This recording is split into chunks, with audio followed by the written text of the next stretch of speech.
Ito pare. Oh, pare, masa ka pare.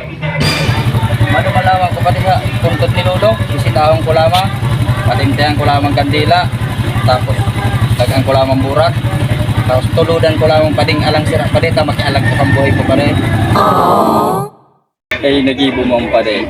Pangan kang buhay pa si Lolo mo. Dahil mo lamang naisip ko na pirabisitahon lamang. Tapos hatod-hatodan lamang daw inugtog na alang sira dyan.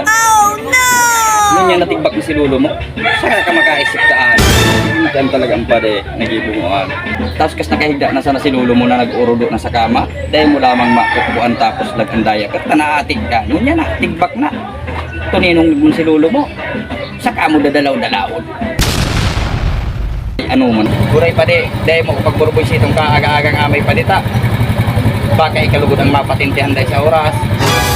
Madumadalang ko, bago ko mabisit sa iyo pare.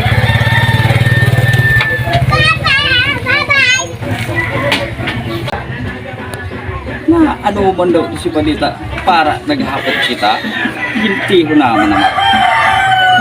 Totoo ma. Eh, hindi